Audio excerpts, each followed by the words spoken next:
Merry Christmas. And as a present to you, I want to bring you through my top 3 favorite Christmas specials of all time. A disclaimer before we start, all 3 of these are from my childhood and are my favorite due to that and the fact that I think they're good, and that might be nostalgia talking, but you know. And also, I will be spoiling the movies, so if you want to watch them, the 3 I will be talking about are Annabelle's Wish, Bears Who Saved Christmas, and Olive the Other Reindeer. So, end of disclaimers, let's do this in alphabetical order, starting with Annabelle's Wish. It's from 1997. It's a musical family movie around 50 minutes long, a direct-to-video animated Christmas film. So if you never heard of it, I'm not surprised, but you might have. Directed by Roy Wilson, and the short story it was based on, written by Dan Henderson, and 14 other people are credited on IMDb as writers. So yeah, went through a lot of hands, I guess. It's about Annabelle, a calf who wants to be a Santa Claus reindeer, and the IMDb summary reads, a mute boy and a calf with the ability to speak form a deep friendship, learning what it means to love and sacrifice for one another. Rundown on the characters and voice actors in this movie before we get started. The narrator is Randy Travis. Annabelle is Kath Soucie. Emily is Aria Newell Curzon. Ears the dog is Jay Johnson. Grandpa is Jerry Van Dyke. And Aunt Agnes is Cloris Leachman. And I know I didn't list Billy, but he's mute and he doesn't talk in this movie. So, yeah. The movie opens on Santa packing his sled as the narrator lets us know that it's Christmas Eve and introduces us to a farm in Tennessee where a calf was just born, Annabelle. We then go to a truck full of kids singing on their way home where we meet Grandpa, Ears of the dog, Billy, and his best friend, Emily. Their truck breaks down in front of their neighbor's house, who are big bullies, where the movie tells us that Billy is a mute. We don't learn why yet. Grandpa steps in as the bullies are being bullies, but the boy's dad runs out, who has his own problems with Grandpa, just a full family of bullies. So Grandpa gets back in the truck and they drop Emily off before going back to the farm, where Ears lets us know that Annabelle was born, and the movie lets us know that Billy is scared of the barn because Ears tries to lead them in and he runs into the house as Grandpa goes and sees Annabelle. Then we cut to the most annoying character,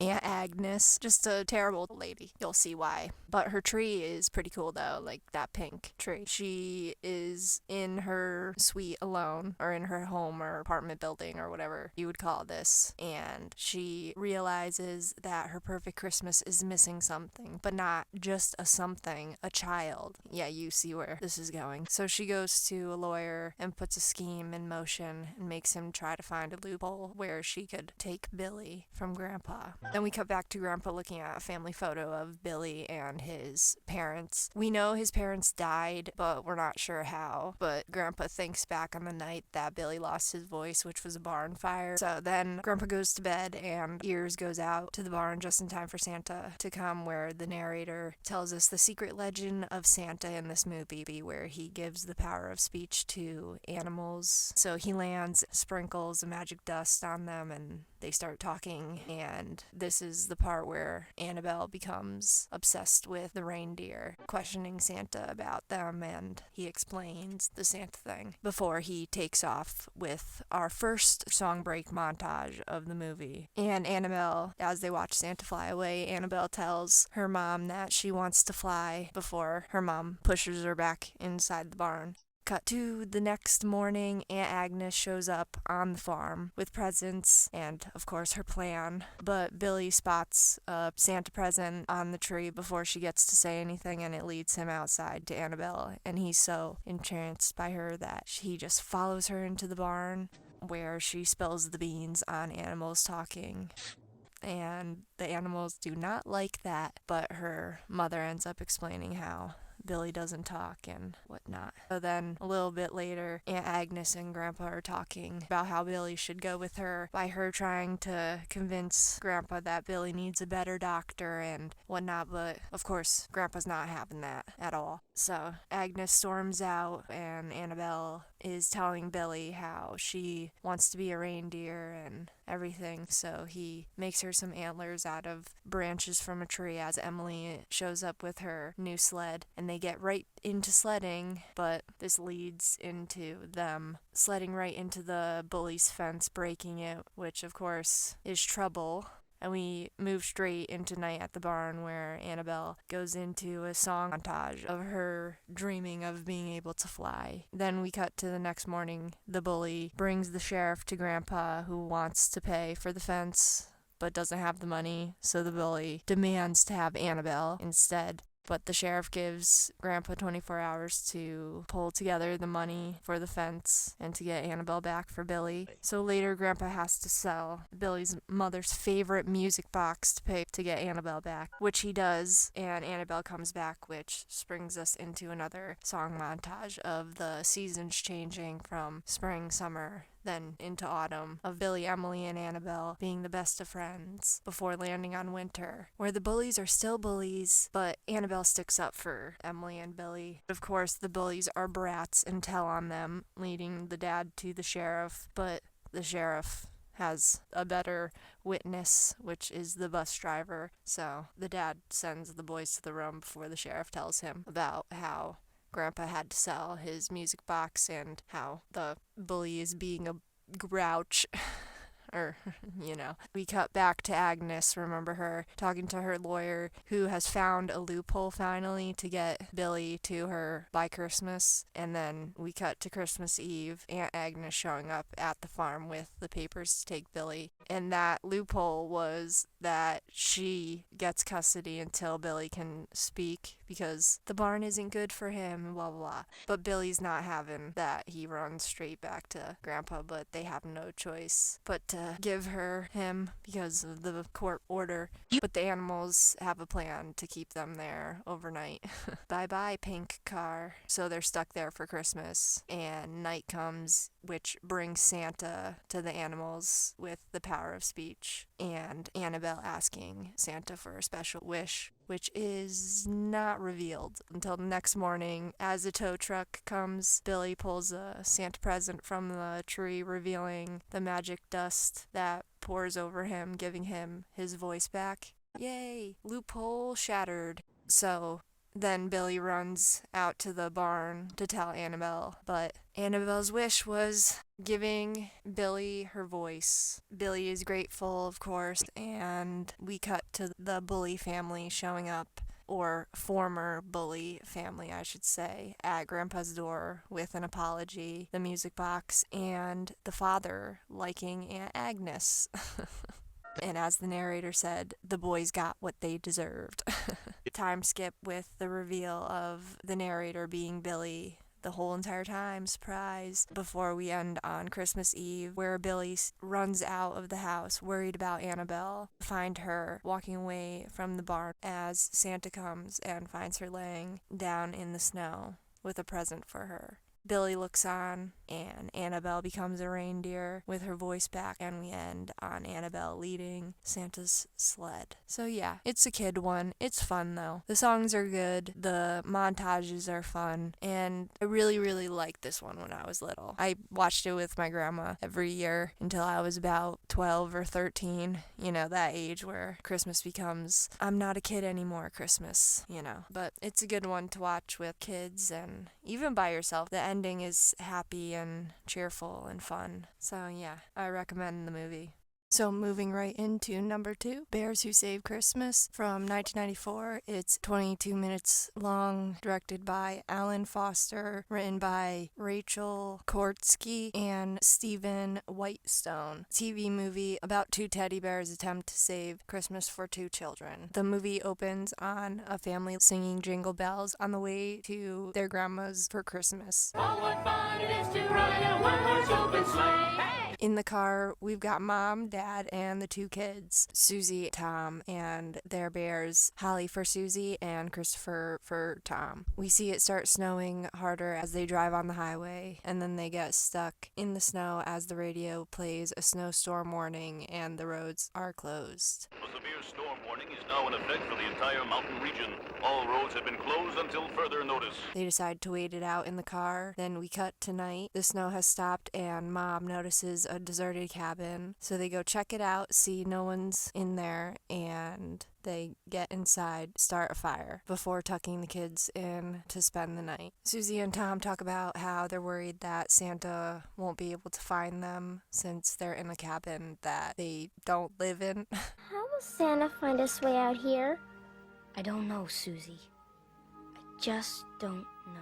Then star shines through the window and Holly and Christopher the bears spring to life, planning to turn the Christmas into the best Christmas ever. I mean, kids need Christmas like Like teddy bears need hugging. So they decide to bring the family a Christmas tree from outside, but Christopher is all concerned about it being dark when Holly finds a flashlight, who is also alive and also afraid of the dark. Are you scared of the dark? Me? Flashy the flashlight? Scared? Oh, I'm not scared. I'm terrified. Him and Christopher both agree that going out there is a crazy idea, but Holly jumps from the desk saying it will be an adventure when Charlie the Compass jumps out and offers to go with them to give them directions. Charlie the Compass, the master tour guide. So they set off outside to find the perfect Christmas tree. Charlie the Compass telling them that the best ones are on Blue Mountain Ridge. Oh, I know just the place. The best trees are on Blue Mountain Ridge. So that's where they head to, with our first and only song break of the movie. Just once a year, and now it's here. I can feel it too. The song ends with them rolling down a hill, seeing a bear trap. Dun dun dun. But Charlie explains how it's for real bears, so they don't have to be concerned about it, but they're distracted by a voice calling Timber.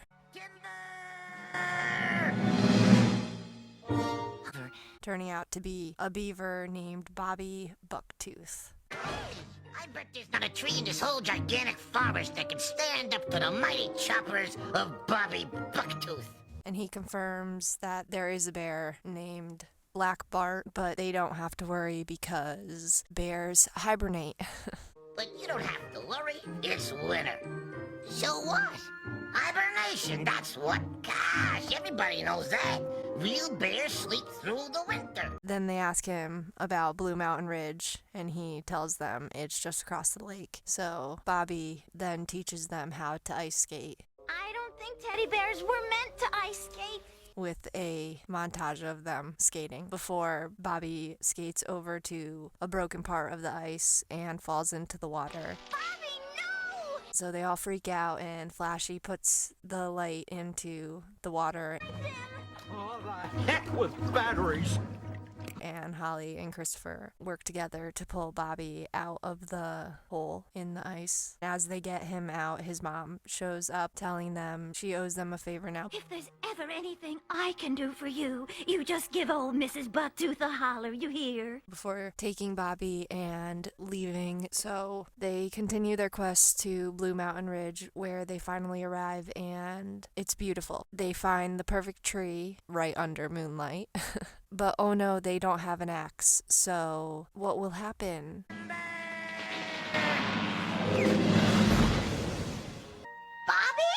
Bobby to the rescue, but the sound of the tree falling wakes Blackbird and let the chase begin before Bobby and his mom return. Just returning the favor, kids. Now get! But a tree is no match for him, so he continues to chase Holly and Christopher, who hide and watch as Blackbird almost steps on a bear trap. A bear trap! Holly jumps out to save him, but he still charges at them until Christopher shows him what the bear trap would have done. Watch! We just wanted to bring Christmas to our family. Christmas? What's Christmas? They explain to him what Christmas is since he never heard of it before, and then Holly has an idea. But I was just thinking, in order to move that Christmas tree, we're going to need someone who's awfully big and awfully strong. I'm both those things and more. He helps them, and then they finish decorating the tree with fireflies as lights, which is really cool. And right as the sun rises, Tom and Susie wake up and go out to the tree, and the commotion wakes their parents, so their parents come out as well. And I just love how they're concerned with the tree being there, but then they're like, oh well. Where did this tree come from? And the decorations? Just who did all this? Oh, you know, Daddy. I do? Santa was able to find us. Yep, Santa must have done it. Ending on the family looking at the tree with Tom declaring it's been the best Christmas ever. This is the best Christmas ever! So yeah, another little kid one, but it's fun, and so I would recommend you watching it. And finally, number 3, Olive the Other Reindeer. It's from 1999, a musical comedy, 45-minute long, directed by Steve Moore. It's a TV movie. You might have heard of this one before. It's probably the most popular one on this list. So after mishearing a radio broadcast about Santa canceling his Christmas trip due to an injured reindeer, Olive the dog decides to travel to the North Pole and volunteer to be a replacement. Unfortunately, Olive must deal with the evil postman, featuring the voices of Drew Barrymore as Olive, Dan Castellaneta as the postman, Joe Pantoliano as Martini. So the movie opens on a song sang by Olive about how much she loves Christmas. Thanksgiving comes around in the fall, but I've always loved Christmas, the best of them all. And at the end of the song, Olive says it's hours away from Christmas, and we see a suspicious mailman in the background. She comes across a penguin, Martini, selling Rolexes with 3 X's. Typographical error. Factory seconds. Genuine Rolex, $10. And right when he asks her to buy one, a cop comes. So Olive covers for him, saying it's a Christmas present. Right, Olive? That's right. Thanks, Martini. The cop leaves, and he gives her a watch as a thank you before Olive goes home to her human Tim, where he just calls her out on not being a real dog, like doing dog things and whatnot. I don't know how you can call yourself a dog, Olive. Come on, Tim. You know I'm not for that silly stuff. I've tried to be man's best friend by being your best friend. But Olive loves him anyway, like a good dog does, even if he tells her there's no Christmas this year. Let's not fight at Christmas. There's no Christmas this year. So she goes into her doghouse where her pet flea is helping her wrap presents. The flea turns on the radio. They hear Santa is expected to cancel his traditional Christmas Eve flight. Blitzen the reindeer was injured. So no Christmas this year. And during the message, Flea hears Santa say, Had this to say. Ho, ho, ho. I'm not sure if I'll have to cancel, but it doesn't look good.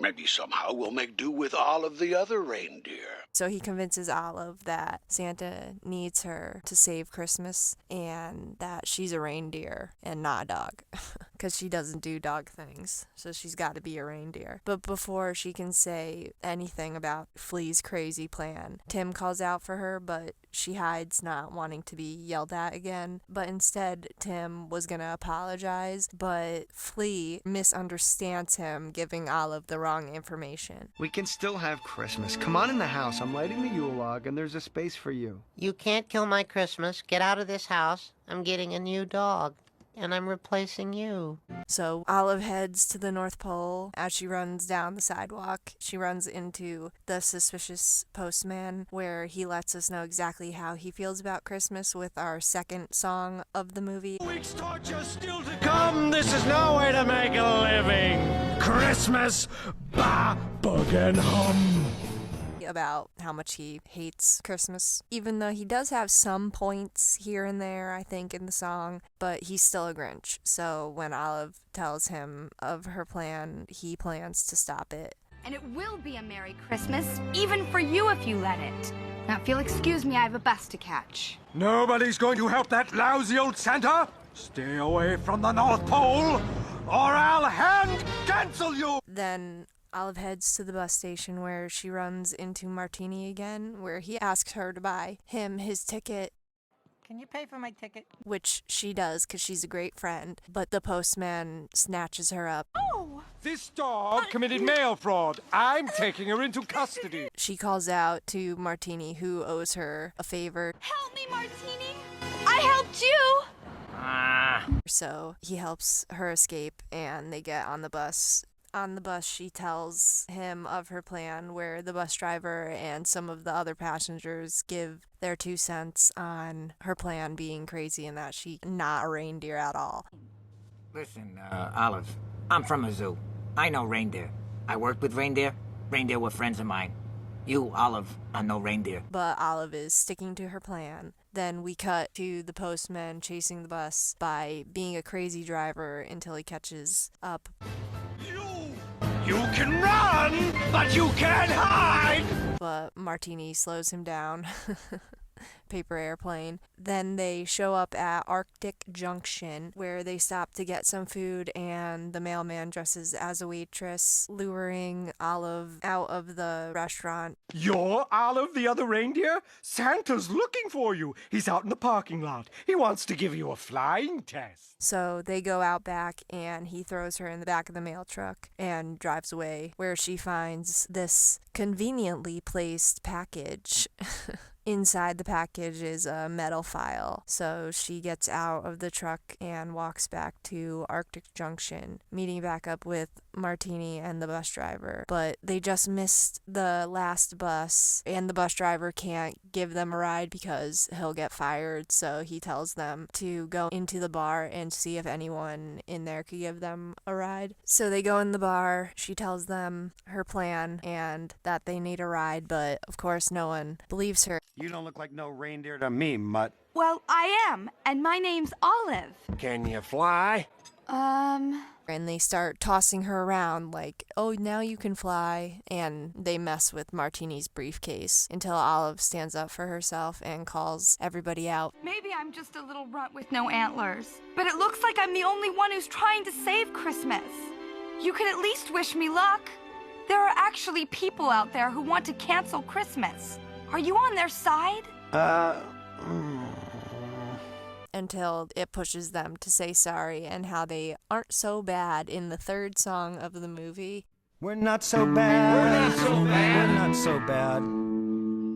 After the song, John, one of the bar people, offers them a ride to the North Pole, so they head off and they get there in no time at all, where John drops them off and Olive and Martini walk towards the gate where news reporters are gathered. Ranking elves are confirming that Santa will shortly make a statement officially canceling his traditional Christmas Eve flight. Olive goes to the gate and tries to explain to the elf that she's the other reindeer, but of course he doesn't care and says she can't go in. So Martini comes up with a plan to distract the elf so Olive could sneak in past the gate, and it works.